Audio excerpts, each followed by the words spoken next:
I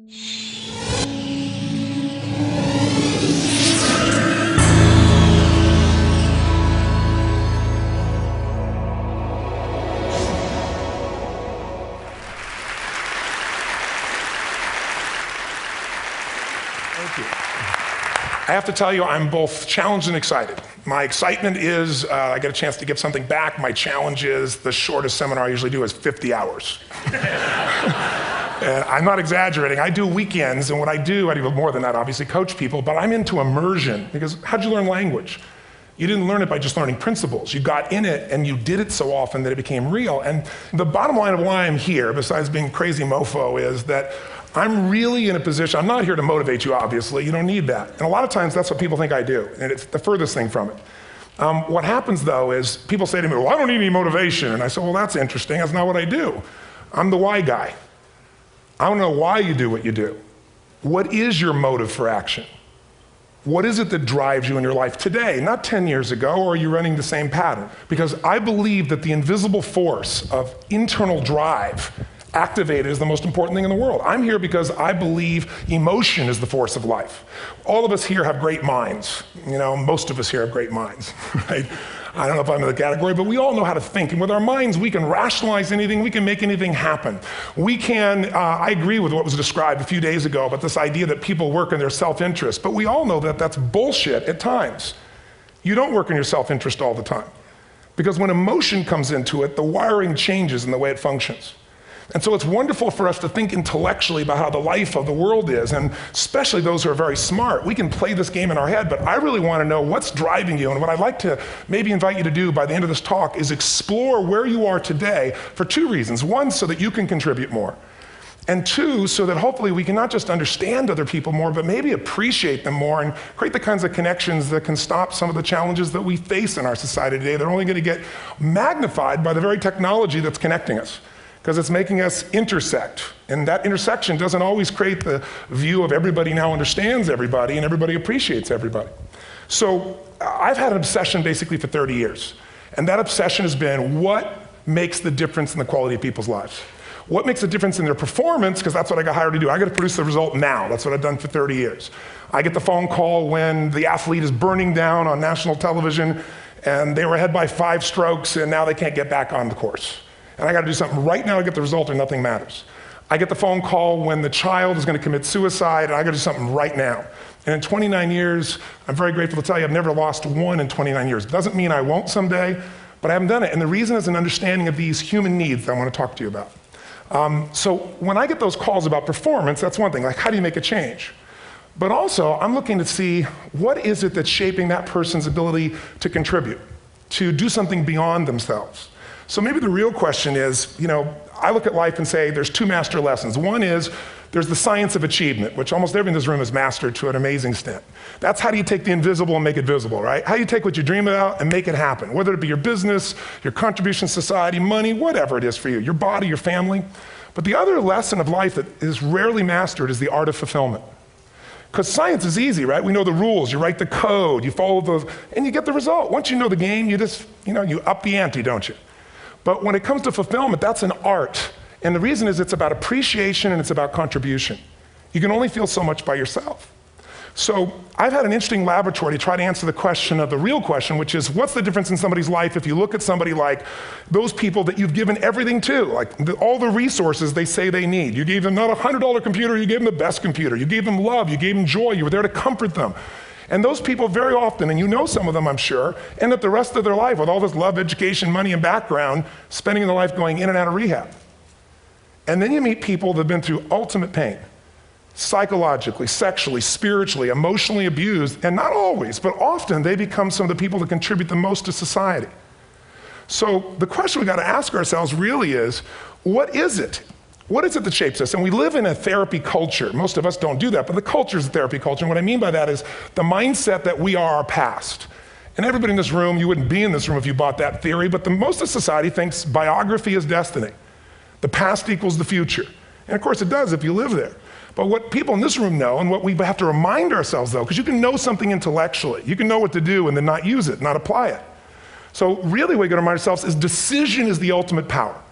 That's what it really is. Now, when you ask people, Have you failed to achieve something? How many have ever failed to achieve something significant in your life? Say aye. Thanks for the interaction on a high level there. But if you ask people, why didn't you achieve something? Somebody who's working for you, or a partner, or even yourself, and you failed to achieve a goal, what's the reason people say they failed to achieve? What do they tell you? Didn't know enough, didn't have the knowledge, didn't have the money, didn't have the time, didn't have the technology, I didn't have the right manager. Supreme Court. Didn't have the Supreme Court.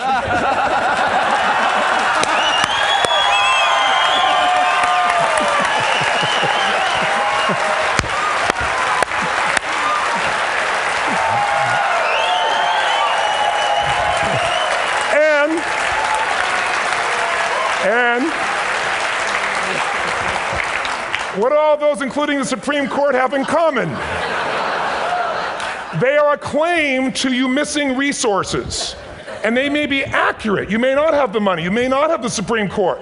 But that is not the defining factor.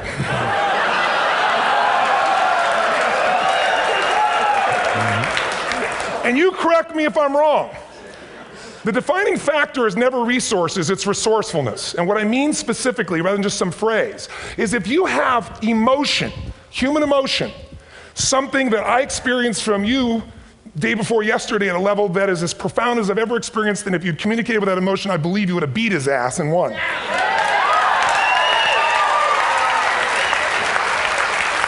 But how easy for me to tell him what he should do. Idiot, Robbins. But I know when we watched a debate, at that time, there were emotions that blocked people's ability to get this man's intellect and capacity and the way they came across to some people in that day. Because I know people that wanted to vote in your direction and didn't, and I was upset. But there was emotion that was there. How many know what I'm talking about here? Say aye. So emotion is it, and if we get the right emotion, we can get ourselves to do anything. We can get through it. If you're creative enough, playful enough, fun enough, can you get through to anybody, yes or no? If you don't have the money, but you're creative and determined enough, you find the way. So this is the ultimate resource, but this is not the story that people tell us, right? The story people tell us is a bunch of different stories. They tell us we don't have the resources, but ultimately, if you take a look here, flip it up if you would. They say, what are all the reasons they have in common? We've said that. Next one, please. He's broken my pattern, that son of a bitch. But I appreciated the energy, I'll tell you that. What determines your resources? We've said decisions shape destiny, which is my focus here. If decisions shape destiny, what determines it is 3 decisions. What are you going to focus on? Right now, you have to decide what you're going to focus on. In this second, consciously or unconsciously, the minute you decide to focus on something, you got to give it a meaning. And whatever that meaning is produces emotion. Is this the end or the beginning? Is God punishing me or rewarding me, or is this the roll of the dice? And emotion then creates what we're going to do, or the action. So think about your own life, the decisions that have shaped your destiny. And that sounds really heavy, but in the last 5 or 10 years, 15 years, haven't there been some decisions you've made that if you made a different decision, your life would be completely different? How many can think of one, honestly? Better or worse? Say aye. So the bottom line is maybe it was where to go to work and you met the love of your life there. Maybe it was a career decision. I know the Google geniuses I saw here. I understand that their decision was to sell their technology at first. What if they made that decision versus to build their own culture? How would the world be different? How would their lives be different? Their impact. The history of our world is these decisions. When a woman stands up and says, no, I won't go to the back of the bus, she didn't just affect her life. That decision shaped our culture. Or someone standing in front of a tank. Or being in a position like Lance Armstrong and someone says to you, you got testicular cancer. That's pretty tough for any male, especially if you ride a bike. Right? You got it in your brain, you got it in your lungs. But what was his decision of what to focus on? Different than most people. What did it mean? It wasn't the end, it was the beginning. What am I gonna do? He goes off and wins 7 championships he never won once before the cancer because he got emotional fitness, psychological strength. That's the difference in human beings that I've seen of the 3 million I've been around. Because that's about my lab. I've had 3 million people from 80 different countries that I've had a chance to interact with over the last 29 years. And after a while, patterns become obvious. You see that South America and Africa maybe connect in a certain way, right? Other people say, oh, that sounds ridiculous. It's simple. So what shaped Lance, what shapes you? 2 invisible forces, very quickly. 1, state. We all have had times. Have you had a time you did something and after you did it, you thought to yourself, I can't believe I said that. I can't believe I did that. That was so stupid. Who's been there? Say aye. Have you ever done something after you do it, you go, that was me. right? It wasn't your ability, it was your state. Your model of the world is what shapes you long term. Your model of the world is the filter. That's what's shaping us. That's what makes people make decisions. We want to influence somebody, we gotta know what already influences them. And it's made up of 3 parts, I believe. First, what's your target? What are you after? Which I believe, it's not your desires. You can get your desires to goals. How many of you got a goal or desire and thought, is this all there is? How many have been there? Say aye.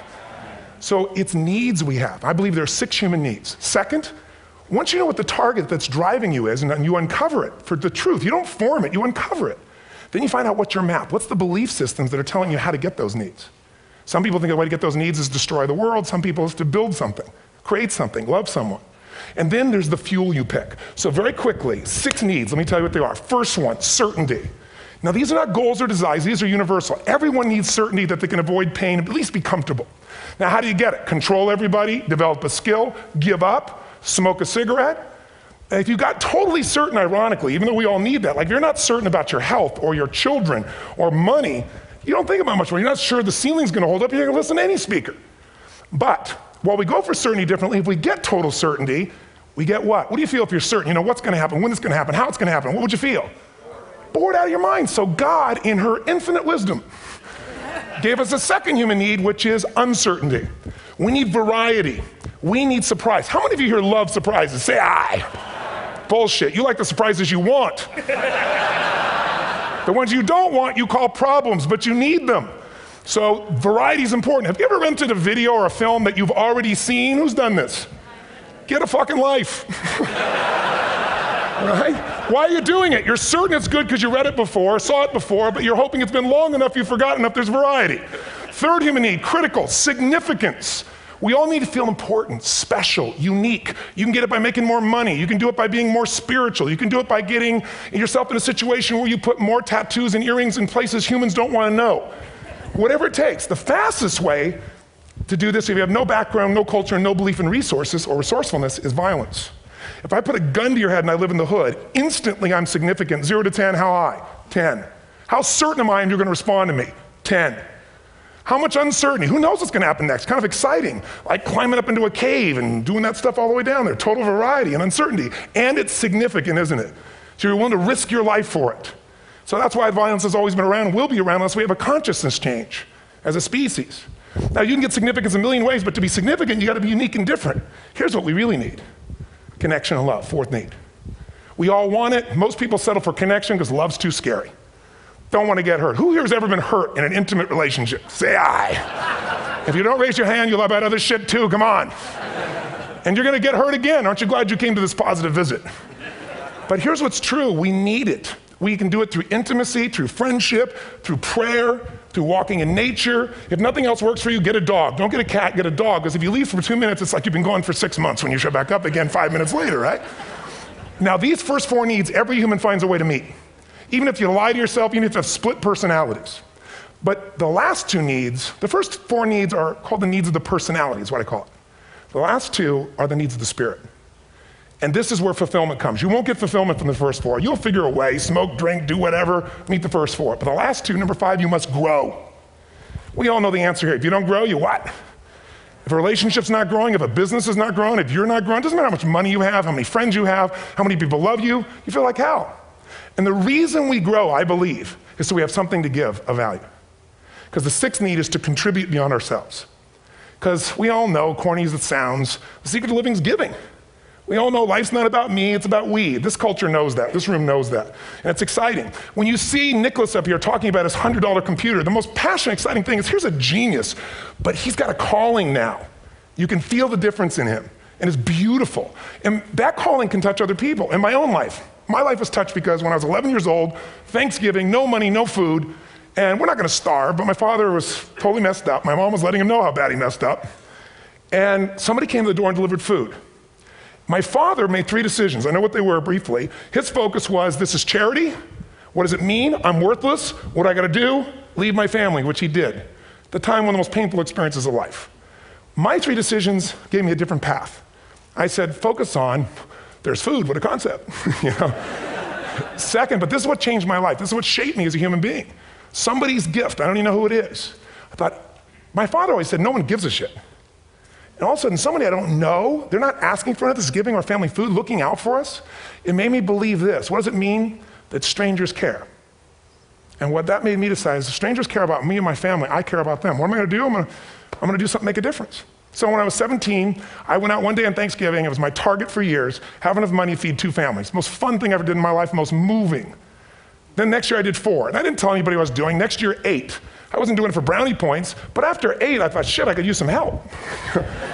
So sure enough, I went out, and what did I do? I got my friends involved, and I grew companies, and then I got 11 companies, and I built a foundation. Now, 18 years later, I'm proud to tell you, last year we fed 2 million people in 35 countries through our foundation, all during the holidays, Thanksgiving, Christmas, in all the different countries around the world. It's been fantastic. Thank you. So I don't tell you that to brag, I tell you because I'm proud of human beings because they get excited to contribute once they've had the chance to experience it, not talk about it. So finally, I'm about out of time, the target that shapes you, here's what's different about people. We have the same needs, but are you a certainty freak? Is that what you value most, or uncertainty? This man here couldn't be a certainty freak if he climbed through those caves. Are you driven by significance or love? We all need all 6, but whatever your lead system is tilts you in a different direction. And as you move in a direction, you have a destination or destiny. The second piece is the map. Think of that as the operating system tells you how to get there. And some people's map is, I'm gonna save lives even if I die for other people, and they're a fireman. Somebody else says, I'm gonna kill people to do it. They're trying to meet the same needs of significance, right? They want to honor God or honor their family, but they have a different map. And there are 7 different beliefs. I can't go through them because I'm done. The last piece is emotion. I say one of the parts of the map is like time. Some people's idea of a long time is 100 years. Somebody else says is 3 seconds, which is what I have. And the last one I've already mentioned that felt you. If you got a target and you got a map, and let's say, I can't use Google because I love maps, and they haven't made it good for Macs yet. So if you use MapQuest, how many have made this fatal mistake of using MapQuest at some time? You use this thing and you don't get there. Well, imagine if your beliefs guarantee you can never get to where you want to go. The last thing is emotion. Now here's what I'll tell you about emotion. There are 6,000 emotions that we all have words for in the English language, which is just a linguistic representation, right? It changes by language. But if your dominant emotions, if I have more time, I have 20,000 people or 1,000, and I have them write down all the emotions that they experience in an average week. And I give them as long as they need. And on one side, they write empowering emotions, the other is disempowering. Guess how many emotions people experience? Less than 12. And half of those make them feel like shit. So they got 5 or 6 good frickin' feelings, right? It's like they feel happy, happy, excited, oh shit, frustrated, overwhelmed, depressed. How many of you know somebody who no matter what happens finds a way to get pissed off? How many know somebody like this? Or no matter what happens, they find a way to be happy or excited. How many know somebody like this? Come on. When 9/11 happened, and I'll finish with this, I was in Hawaii. I was with 2,000 people from 45 countries. We were translating 4 languages simultaneously for a program that I was conducting for a week. The night before was called Emotional Mastery. I got up, had no plan for this, and I said, we had all this fireworks, I do crazy shit, fun stuff. And then at the end I stopped, and I had this plan I was gonna say, but I never do what I'm gonna say. And all of a sudden I said, when do people really start to live? When they face death. And then I went through this whole thing about if you were gonna get off this island, if 9 days from now you were gonna die, who would you call, what would you say, what would you do? One woman, well that night is when 9/11 happened. One woman had come to the seminar, and when she came there, her previous boyfriend had been kidnapped and murdered. Her friend, or her new boyfriend, wanted to marry her, and she said no. He said, if you leave and go to that Hawaii thing, it's over with us. She said it's over. When I finished that night, she called him and left a message, true story, at the top of the World Trade Center where he worked, saying, honey, I love you. I just want you to know, I want to marry you. It was stupid of me. She was asleep, because it was 3 a.m. for us, when he called her back from the top and said, honey, I can't tell you what this means. He said, I don't know how to tell you this, but you give me the greatest gift, because I'm going to die. And she played the recording for us in the room. She was on Larry King later. And he said, you're probably wondering how on earth this could happen to you twice. And he said, all I can say to you is, this must be God's message to you, honey. From now on, every day, give your all, love your all. Don't let anything ever stop you. She finishes, and a man stands up and he says, I'm from Pakistan, I'm a Muslim. I'd love to hold your hand and say I'm sorry, but frankly, this is retribution. I can't tell you the rest because I'm out of time.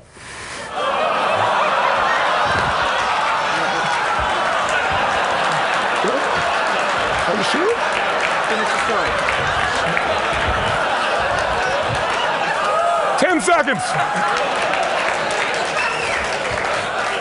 10 seconds, no, I want to be respectful. 10 seconds, all I can tell you is I brought this man on stage with a man from New York who worked in the World Trade Center, because I had about 200 New Yorkers there. More than 50 lost their entire companies, their friends, marking off their Palm Pilots. One financial trader, this woman made of steel, bawling, 30 friends crossing off that all died.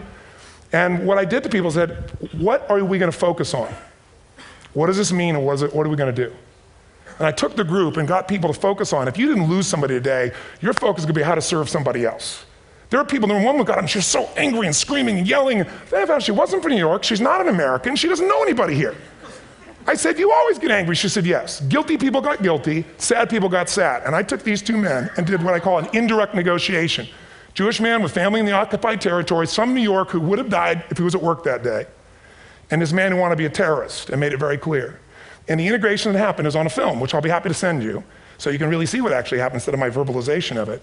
But the two of them not only came together and changed their beliefs and models of the world, but they've worked together to bring, for almost 4 years now, to various mosques and synagogues, the idea of how to create peace. And he wrote a book, which is called My Jihad, My Way of Peace.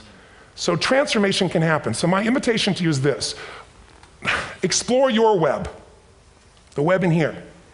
The needs, the beliefs, the emotions that are controlling you, for two reasons. So there's more of you to give. Achieve too, we all want to do it, but I mean give, because that's what's going to fill you up. And secondly, so you can appreciate, not just understand, that's intellectual, that's mind, but appreciate what's driving other people. It's the only way our world's going to change. God bless you, thank you, I hope this was served. Tony Robbins.